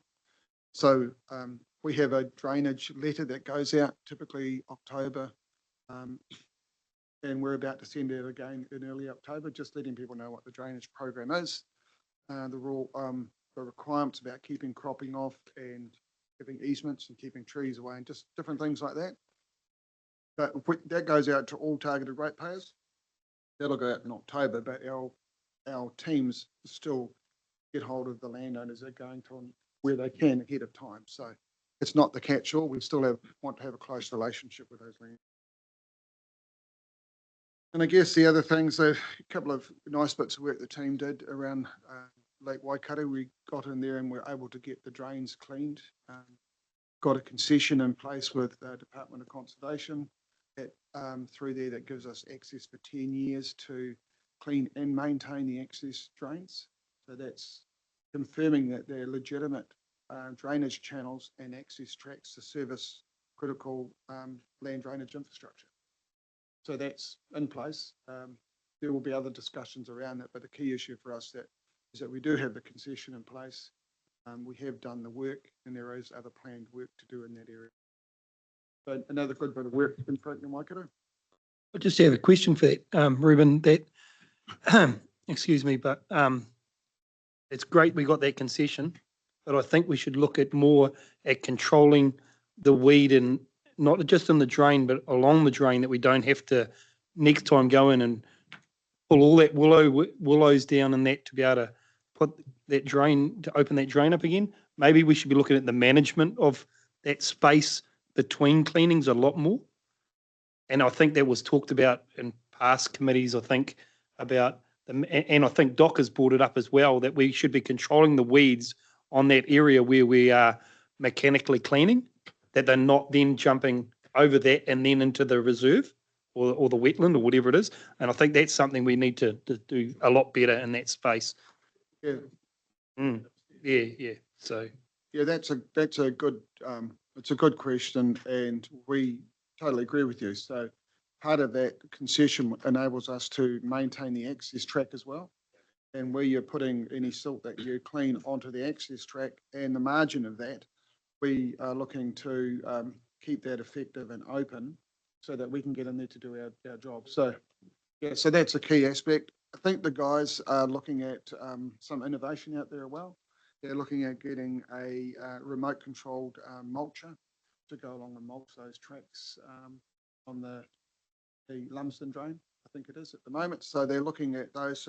So Phil and Mike and that team are great at innovation as well. So they're looking at that where they can get it across again and they can go through and mulch it, mow it down, and then they can come through and spot spray, keep it open. It's a legitimate drainage asset. We need to keep it open so we can go back there in 5 or 8 years and clean it. We need to be proud that it's an asset. Absolutely. That's what we need to do. Absolutely. And I see pride in the team actually, because there was trouble with getting access in there. Now we've got access. I've seen them want to keep them smart and sharp so we can go back in there and do it. Yeah, interesting. You talk about a remote control. I saw a 4-wheel drive one in a place called Atherton in North Queensland, and robust as hell and incredibly nice compact unit, but it was robust as hell, and it'd be ideal for that sort of thing. But it just, yeah, I can take it offline. Yeah. Thanks, Warren. Cheers for attending. Okay, so Waikato Central, big area, a lot of drainage works in there. We've got a great team in there in terms of Steve Edwards and Deb, organising and delivering the work on the ground. They've had quite a big year as well. They spent 84% of the budget. And I guess there's a lot of blockages they did through that time. So there is a lot of work that team has been delivered and been substantially delivered against the targets for the plan through that time. So, there is a lot of work that comes in that area. So a good team, a great effort, and they're on track. And I'd like to say that the planning I've seen through them this year is they're trying to get an early start to do some catch up, because we're still catching up from those very wet years in terms of that drain's been wet along. Some areas getting a bit more slumping. Yeah. Okay, in terms of Thames Valley, Thames Valley, a big program over there. They were over budget through that time, but again they have delivered substantially against their program. The other thing I guess is that we've got our work supervisor is retiring in November. So what we've done is we've backfilled someone beside him, which you'll see because of some of the increases in labour as part of our succession planning.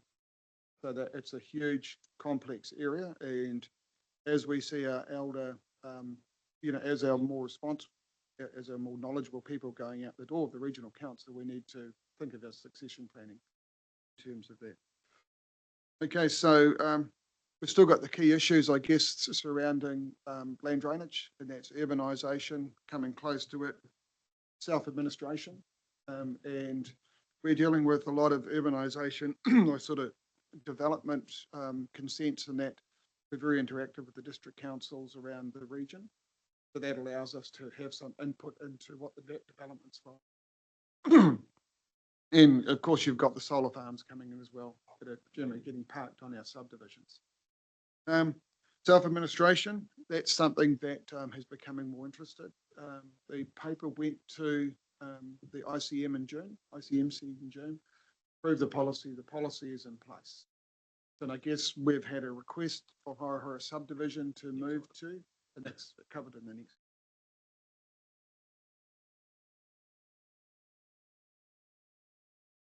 Yeah, so that's it really, to a certain extent for the. Thank you, Ruben. Question on? You mentioned the brochure, newsletter, whatever, going out in October. There's often been the A3 form with the map information pack. Probably got one in here. But when the committees were removed 5 years ago, whenever it was, all the names of contacts and so on were taken off, and only the staff. I'm just wondering, with the likes of the subcommittees, that I would like to see the community reps mentioned in some way, still having the contact directly to staff, but making comment about these are members of the landowner representative group subcommittees can be contacted, but your first point should be to the staff, blah, blah, blah. Can we try and incorporate that? It's just We're right in the process of reviewing it, so. Yeah, please. Yeah, that's for both, I reckon. Yeah.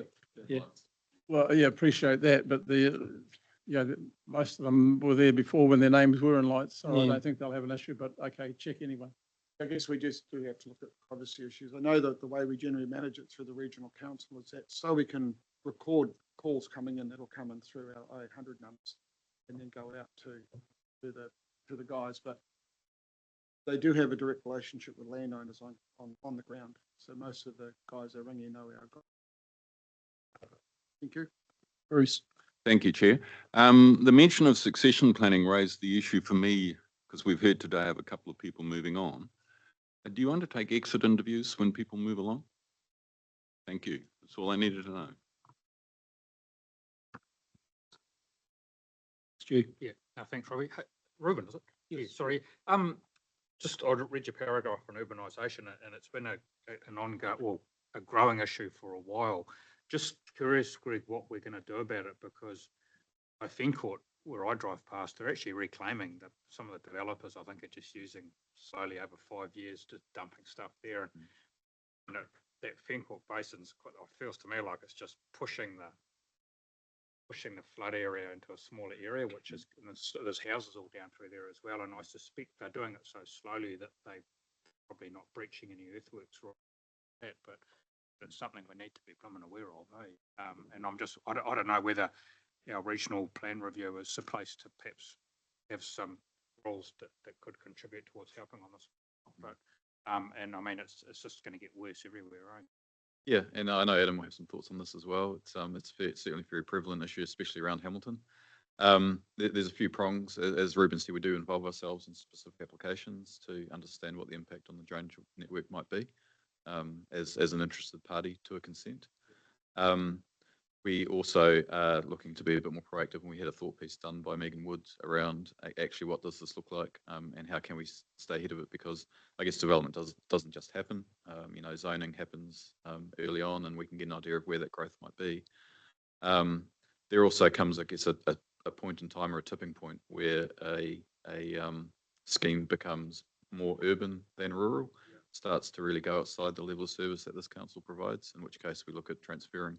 We had an example a couple of LTPs ago where the Te Araha suburban outlet went to Matamata Piako, and I think there's a couple of areas that that will be coming up on our radar, I think. This particular one I've been thinking of, it's only one, but I suspect they won't apply for building consent or anything until the reclamation's done, because it could assess, as they get spare fill, they're dumping it in there, sort of like for them. Stu's raised an interesting point about Fencourt. The last representative on the Central Waikato Committee was Eddie Shattuck. and Eddie was known for a few choice words from time to time, and he used a few in relation to the management of that area. Thankfully, it's appears to have got better, but it's a hotspot that's been around for some time, particularly with the ability to get in there with the urbanisation of it. But look, we know the issues. We had a bad start with the Porter network out into the Mangaheka stream from northwest Hamilton, and the Central Waikato Committee pushed back when Tainui developed the inland port, and instead of sending the water out into the Comac stream 20 kilometres to Taupiri, we got Roger Spooner and the team to push back and internalise the water into Hamilton City and into the river through the city. We've lost some ground, I think, because of the committee being disbanded, but the issue hasn't gone away. And this came up early in our LTP, but we put it to one side. It's an issue that's not going to go away, and it's only going to get worse. So I think we need to be doing something now in a more substantive way, that rather than continue to do ad hoc as it comes up and gets problematic or needs lancing to get rid of the issue. So, you know, I would like to signal, maybe the committee needs to, is we want to bring this to the fore rather than letting it go and being dealt with on an ad hoc basis. The issues that we have in Te Kowhai are huge, and I'm not trying to lessen anybody else's. I think they're all huge in some way, but because of the way in which those landowners have found themselves, not necessarily their fault, where they did the due diligence they should have, but they would have expected and have expected councils to have worked all this out for them, and not being the ones that are suffering the ponding or flooding issues. So how, I'd like to hear, Mr. Director, how can we get this to the forefront, please?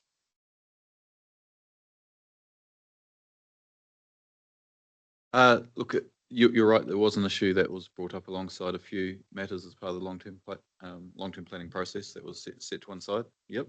And as we are under there's a review happening at the moment in terms of how we deliver our services. So I would like to take that conversation offline separately with yourselves. Obviously, every year we go through a planning process. Long-term plans come up every 3 years, and that's an opportunity to look at how and why and what we do. But it's I guess I am also in the hands of the committee in terms of what you wish to put forward in terms of areas for attention of council. What I didn't anticipate that the review, and I've got the terms of reference here on my bag, I can have a look, but I didn't expect that it would be looking at whether the urbanisation issue would be part of that review. And I don't want to see the review as going to take care of everything. And I'm not suggesting you're saying that, but the reality is we need to look at this. So whether I don't like doing things ad hoc, but I would like to see something come back to this committee as soon as possible with a pathway forward in dealing with this, so we can put it, as it's a start. We've talked around it. I've been part of this for years and years. It's not done some communities very well at all. Others have got ahead of it, such as the inland port, and I think Tainui would have to say they've got a better outcome too. So, we can work with people, but at least we know we've got to get something in place. So can we have something come back to the committee, or can I make a request or resolution? I'll take an action. We will, I guess, for want of a better word, revitalise the conversation. We've got a meeting coming up early November. Yep. We've put that on the agenda just to bring that conversation, revitalise the thinking that's happened around those two areas. Are you happy with that, Stu, as well? Yeah, I mean, look, it's a problem that's evolving quite slowly, but as Noel said, the sooner, all of a sudden it'll be a bit late to do something,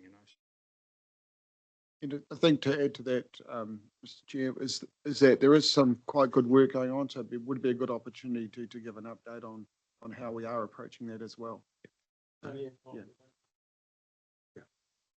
No plan, but there is certainly a bit of a higher view being given to it. So within the existing capacity that we have, so I think it's a good opportunity for our next meeting. Yeah, just agree with you, Noel. It's something that's been going through the committees for about 8 years. and it got some traction. And then when the committees were disbanded, it was lost. Because I know in Haraki or Waihaupirako, it was a high thing on the agenda, and that's how we got that one put through to Matamata Piako, that it needed to be removed out of the drainage. So yeah, we did have traction in that place, and I think we lost it, and we need to regain it and then give it direction. So I think you're totally right, Noel. Thanks for that. Any other questions? Oh, yeah. I'd just like to say that, Ruben, that the staff have delivered a lot in the last year. I'll go back to my home catchment of Thames Valley, and not saying that no one was doing their job properly, but because we had such a large rain event, we had weed out of control that was getting blocked and then causing erosion problems and all sorts of things just because of the amount we were getting was greater than normal. And so staff, we actually went out there and did a lot, and we actually had to, and then we got the drains cleaned around the Kaipua Peak Dome, and like there was a huge, and that I've never seen the digger have to be on pads to clean that, and it had to be on pads for the first time in 15 years. So yeah, there was a lot of effort and a lot of work went on in the last 12 months to catch up on work that had been put off because we couldn't, because of the dock estate. So yeah, I thank everybody for their hard work over the last 12 months because there's definitely been some change, and thank you. Yeah, so if that's we're finished there, I just so Sarah, are you there online? Oh, sorry, Robbie, we just have one or two more Oh. slides, just Dave's here just to give sorry. us sort of update, and then we'll come back to Sarah. Sorry, Sarah, hang on. Sorry. Yeah, I will make this quick. Greg asked me to just briefly update council on, or the committee on the CIDF process. So, we're fairly fresh from the landowners meeting yesterday. It was our second meeting. And it's great really to see the level of engagement that we've got across that group. We have a number of other groups that need to come around the table, as we indicated yesterday. If we can just put the slide up with the timing. So I'm not going to go through every point here. We've got some key milestones to meet. There are some challenges, I guess, we should indicate in meeting them, particularly to get to a set of options developed and ready for deep dive review by the end of November. We're heading in that direction, so hopefully we get there, but it will require everybody to participate in the process, and we're communicating with all of those parties through the technical advisory groups that we've set up. I guess moving into December and into the early part of next year, we should be in a position, once we've identified which options are most favourable, to start really working on the economic benefits and ensuring that we're addressing all of the other issues that we've raised, through the analysis. It is a challenging process. Everybody has different views, and I guess we have to look at all of the criteria in balance, and that will be the key part of the process so that we can achieve that valuation by the end of the year. Moving into the next year, next slide, please. So again, between January and March, we hope to complete the economic evaluation, and that will then give us a very clear way forward in terms of the business case, and we'll begin the work on the business case hopefully in early April, with an aim to get that delivered to ELT and council by the end of June. Additionally, we will be working through the flood risk activity management plan, and there may be a different title for that, but at the moment that's the document that we aim to develop, which will give us an understanding of all of the work that we've done through the CIDF process, how we've arrived at the conclusion, and the proposed options. And it will also outline the investment requirements for that particular catchment. The final part and the final goal for us is also to have a revised version of the CIDF, and that will largely be informed by the experience that we've had going through this process. So we will expect a version 3, and that will be, yeah, it will be socialised through this meeting at the end of June. And if I could just build on those comments, one particularly important aspect to this is the time and pace. And we've certainly mapped out what we believe that looks like, but we'll be taking every opportunity to speed things up as much as we can, because it's certainly front of mind for certainly the landowner group that we've been working with. They do have assets that need addressing, and so we'll be taking those opportunities as they arise. In saying that, it is important to get everyone around the table and to take quite a considered approach, because potentially there is quite a significant amount of investment on the horizon for this area, and we need to be confident that it's the right thing to do. We're happy to take questions. Any questions? Thank you.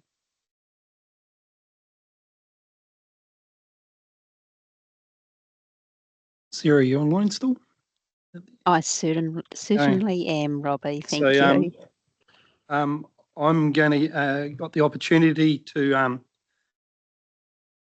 I haven't known you for all that long, so I've only been elected for just on 2 years nearly now.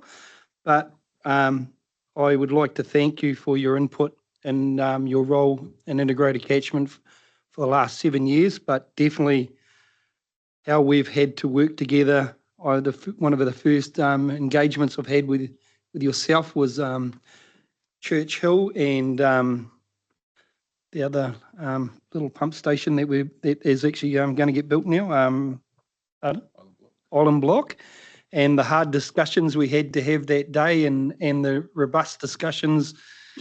It's been a pleasure to work with you and Motor Karakia.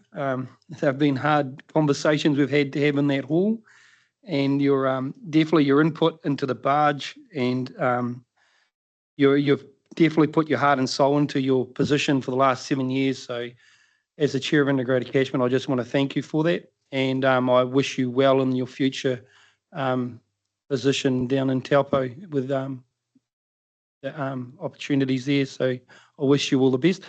Noel wants to say a few words just because he's had a lot more input with you over the last 7 years. So Noel would just like to say a few words as well. Thank you.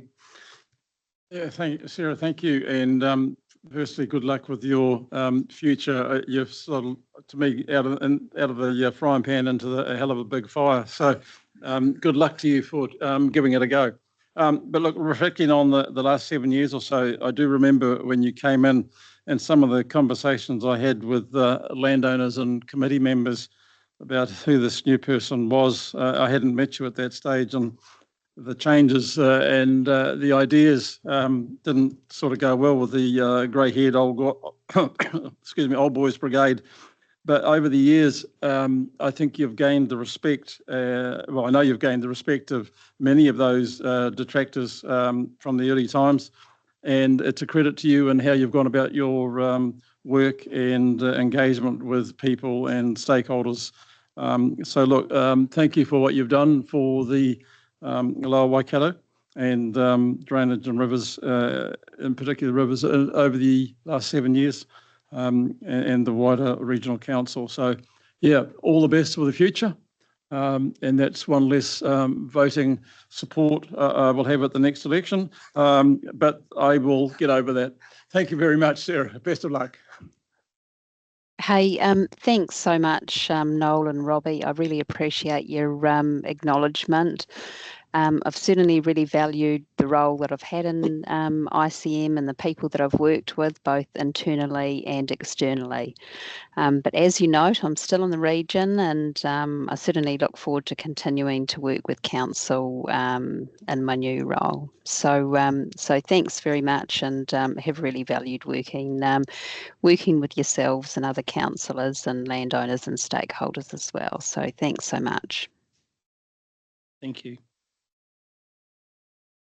Can we move for a mover and a second of the paper? Yep. Well, just before. So what page number are we actually up to now?